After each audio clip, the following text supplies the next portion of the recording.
현대인들의 머릿속에는 많은 생각들이 자리 잡고 있습니다.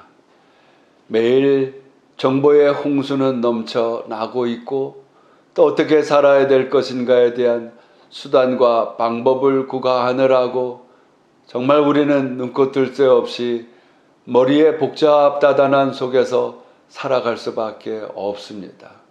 그러한 속에서 하나님의 존재를 느끼면서 우리가 산다라고 하는 것은 아예 여지가 없다고 볼 수가 있지요. 그러나 성경에 보면 믿음의 조상 아브라함이라고 하는 분이 있습니다.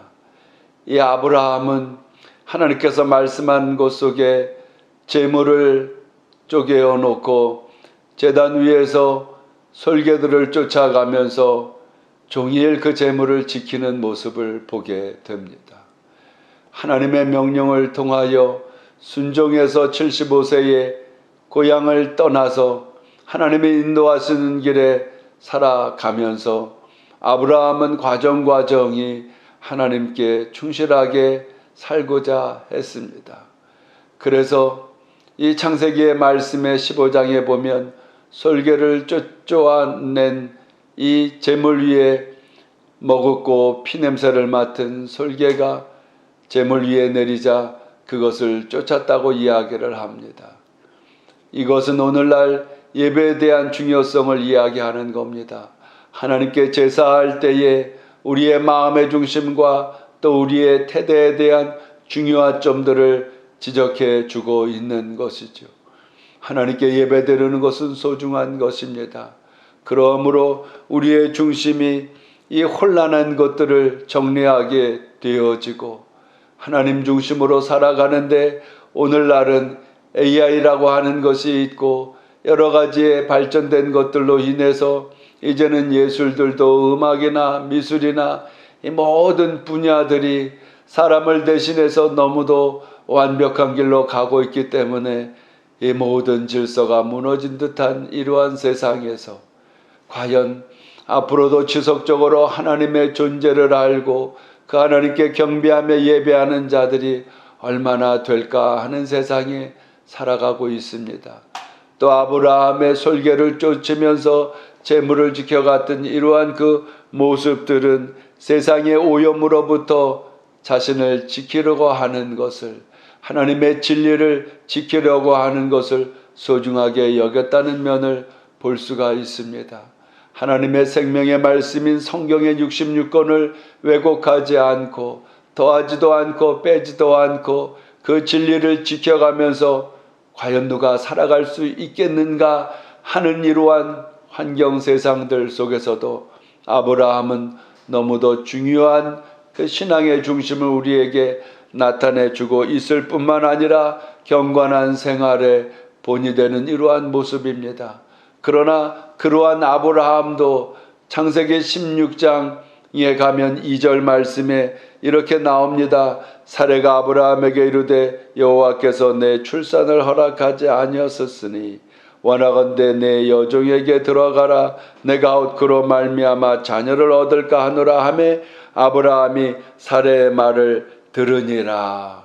저처럼 아브라함의 실수의 모습입니다. 잘못된 것이지요.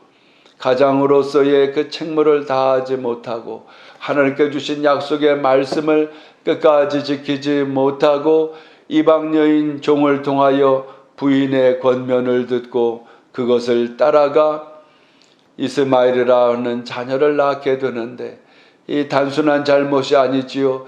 이것이 오늘날까지 이르기로 중동에 끊임없는 이스라엘과의 전쟁이 일어나게 되는 것처럼 이러한 분쟁의 불씨가 씨앗이 돼 버린 이러한 그 사건이니 얼마나 큰 실수이겠습니까?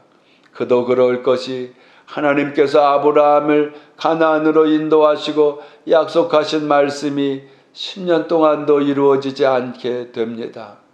유목민은 이 손이라고 하는 것이 가족들이 자녀의 번창함이 아주 중요한 것인데 가축들을 돌봐야 하고 적들로부터 그 가축들을 지켜야 하고 또 가족을 지켜가면서 살아가는 데 있어서 자녀는 큰 힘이 되는데 하나님께서 10년 동안도 약속하시고 아무 사인도 없게 되자 그만 아브라함은 아내의 말을 따르게 되었습니다. 그럼에도 불구하고 가장은, 책임자는 하나님의 말씀의 중심으로 그 약속의 말씀을 믿고 더디게 이루어지는 것 같아도 인내를 다하여 지켜야 합니다. 세상을 살아가며 그 사실이 쉬운 것은 아니지만은 오히려 인내는 훈련이 되어지고 우리에게 소망이 되어진다고 말씀하고 있지 않습니까? 하나님께서 이를 약속을 지키실 것을 믿고 우리는 그러므로 지속적으로 기도함으로 성령 충만함과 첫사랑의 은혜를 늘 유지해야 합니다. 둘째로 사례의 권면은 당시에는 정당한 것이었습니다.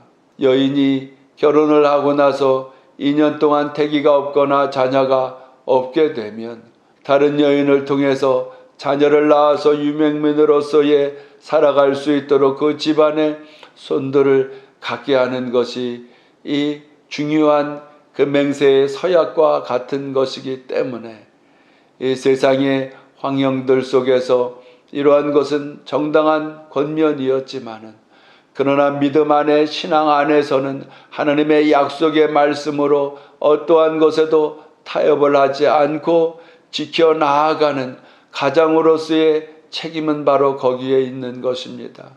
부모로서의 이 책무는 바로 여기에 있는 것이죠. 기념절기가 있다고 하는 것은 한면으로는 상기하기 때문에 중요합니다마는 다른 면에서 보면 그 소중함을 지키지 않았기 때문에 있는 것 아니겠습니까? 저 미국에서는 6월 셋째 주 주일을 아버지의 날로 정했습니다. 우리는 5월 18일을 어버이의 날로 정했지요. 그래 부모에게 이 소중함을 자녀들이 깨닫고 부모는 또 그러한 시간을 통해서 주어진 그 책무에 대한 것을 다시 한번 돌이켜 생각해 보게 되는 날입니다. 세상이 부모에 대한 사랑과 또 부모가 자녀에게 대한 이러한 그 책무에 대한 사명을 다하지 못하다 보니까 이러한 그 기념절기라고 하는 것이 기념의 날로 세워지게 된 것이고 보면 이러한 혼란스러운 환경 세상에서 우리는 정말 사명을 다해야 합니다. 오래전의 일입니다마는 아버지의 전화라는 그 프로그램에서 시작하고 얼마 동안은 하루에 500통도 넘는 이 부모들의 특별히 아버지의 곤란한 상황들을 함께 이야기를 했다고 합니다. 어린이 프로에서도 그 MC가 한 번은 어린 여자애한테 물어봅니다. 집에서 가장 인기 있는 사람이 누구예요? 했더니 저요 하더랍니다. 그 다음은 누구예요? 했더니 언니이고 엄마이고 아버지가 맨 꼬레비였다고 하는 거죠. 아버지가 1등이 되었던 꼴찌가 되었던 그건 중요한 것은 아니지만은 이러한 것이 사회의 현상으로 나타나서 아버지의 역할이 그만 무시가 되어지고 아버지는 책임을 다하지만은 가정을 위해서 다 하고 난 뒤에 요즘에는 조기 은퇴 명퇴라고 하는 것이 있어서 언제 직장을 그만둘지 모르는 이러한 상황들이지 않습니까? 그런 속에서 아버지들은 마음에 여러 가지의 어려운 속상한 가정의 사들을 아무에게도 이야기를 할 수가 없습니다. 체면 때문에도 얘기할 수가 없습니다. 또 사회생활을 지속해야 되는 상황들 때문에 이야기하지 못하고 지나가는 것이 오늘날 아버지의 상황이라고 하는 것이죠. 그럼에도 불구하고 아버지는 자녀와의 하루에 10분 이상이라도 대화의 시간을 자꾸 갖도록 해야만 합니다. 그러한 면에서 저희 교회는 가정 예배를 중요하게 여기는데 가정에서 예배 드리는 것도 중요하지만은 제가 말씀드리는 가정 예배라고 하는 것은 11시 예배에 말 못하는 아기도 또 노년에 이르기까지 다 함께 예배를 드리는 것을 중요하게 생각합니다. 그렇게 예배를 드리다 보니 하나님의 한 가지의 메시지 또 찬송을 드리며 하나님께 향하는 노래들을 통해서 자녀와 부모님들이 대화를 할 때 거리감이 없습니다.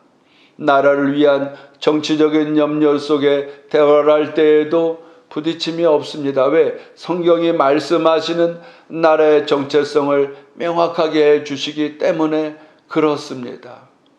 우리의 존재의 정체성을 명확하게 해주고 가정은 가정에서의 가장을 통한 질서를 명확하게 해주고 또 사회에서 저마다의 그 직분들 속에서 감당해야 될 정체성을 명확하게 해주는 성경이 있기 때문에 대화하는 데에 별반 어려움을 겪지 않습니다. 하나님의 생명의 말씀의 중요성이 바로 여기 있는 것입니다. 종래에는 천국 소망을 이룰 뿐만 아니라 이 땅에 맡겨진 사명들 속에서 맡겨진 그 사명을 온전히 이루어 나아갈 수 있도록 진리의 말씀이 인도해 주기 때문에 그렇습니다. 성경에 보면 고개 숙인 아버지상을 볼 수 있습니다. 바로 아브라함이 그러합니다. 아내가 세상적인 영향을 받아 권면을 할지라도 하나님의 약속의 말씀을 초주일관 지켜가면서 이삭이 태어나기까지 아브라함은 지켰어야만 했는데 그만 타협을 하는 결과 오늘날 이러한 그 아픔이 후손 대대로 있게 되는 것이고 또 엘리 제사장이 있습니다. 당시의 제사장이요 사사임에도 불구하고 자녀에 대한 교육이 없고 여호와 신앙 교육이 없다 보니까 그 자녀들은 저주를 받아 죽게 되어지고 제사장이요 사사임에도 불구하고 그 어린아이 사무엘을 통하여 하나님의 이 심판의 메시지를 듣게 되었다는 것 자체가 바로 책임자로서 가장으로서의 사명을 다하지 못한 결과를 보여주고 있는 것이지요. 그러므로 가장으로서 책임자로서 우리는 그 사명을 다할 때에 가정의 소중함을 가져야 합니다.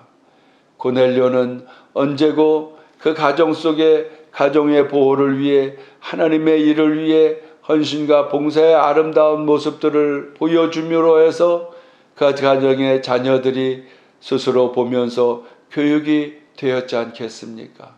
하나님의 진리의 말씀을 쫓아서 책임자의 사명을 하나님의 약속의 말씀을 믿고 소망 가운데 오늘도 이루어가며 많은 열매를 결실하게 되시는 저와 여러분 되시기를 예수님의 이름으로 축복합니다.